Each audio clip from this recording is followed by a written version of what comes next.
देखिए बेटा, question number 31 क्या कह रखा है, ध्यान देंगे।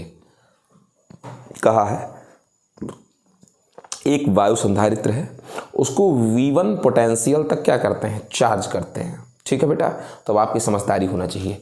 एयर कैपेसिटर है, इसका C मान लेते हैं, इसको V1 तक चार्ज करते हैं, तो इसका नेट चार्ज कितना हो गया, इसका नेट चार्ज हो गया CV1 प्रेजेंट टाइम में। ठीक है ना। फिर क्या कह रखा है, कह रखा है कि एक बात कह रखा है कि इसी के जैसा एक दूसरा संधारित्र है और उसके अंदर क्या चीज़ भरा हुआ है, एक अदर कैपेसिटर है, अनचार्ज है, और उसके अंदर क्या कर देते हैं बेटा कि उसमें एक परावैद्युत भर देते हैं। इसी के जैसा एक दूसरा है, ठीक है, इसमें परावैद्युत भर देते हैं K। ठीक है ना। आप जब परावैद्युत भर देते हैं, ये अनावेशित है, इस पर शुरुआत में कोई चार्ज नहीं है। उसके बाद इन वाले के पैरेलल ऐड कर देते हैं। जब इन वाले के पैरेलल ऐड कर देते हैं और ये तब तक चार्ज को ट्रांसफ़र करेगा इससे इस पर, इससे इस पर चार्ज को तब तक ट्रांसफ़र करेगा जब तक दोनों के पोटेंस क्या ना हो जाए, सेम ना हो जाए।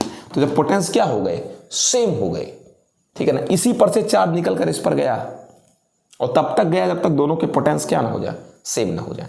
तो अब इनका चार्ज कितना होगा, अब इनका चार्ज कितना होगा, नया पोटेंस V हो गया, इनका कैपेसिटेंस C है।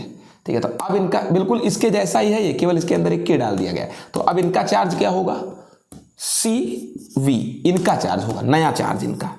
ठीक है ना। और इनका चार्ज क्या होगा, इनका चार्ज क्या होगा भैया, इनका नया कैपेसिटेंस हो गया KC और V पोटेंशियल तो इन पर भी पड़ेगा क्योंकि पैरेलल में है। तो इनका नया चार्ज क्या होगा, इन वाले का KC, इनका नया कैपेसिटेंस हो गया और यही V, तो इन पर नया चार्ज KCV और इनका नया चार्ज CV। लेकिन ये दोनों चार्ज अब भी मिला करके किसके बराबर होगा, CV1 के ही बराबर होगा। किसके बराबर होगा, CV1 के ही बराबर होगा। ठीक है, क्योंकि इसी में से तो कुछ चार्ज इस पर चला गया है, ठीक है ना, लेकिन नेट चार्ज अब भी उतना ही है जितना इनका पहले था। पहले अकेले इसी पर था, इस पर से कुछ इस पर चला गया, लेकिन अब भी नेट चार्ज इसके बराबर है होगा, यानी CV1 बराबर CV और प्लस KCV।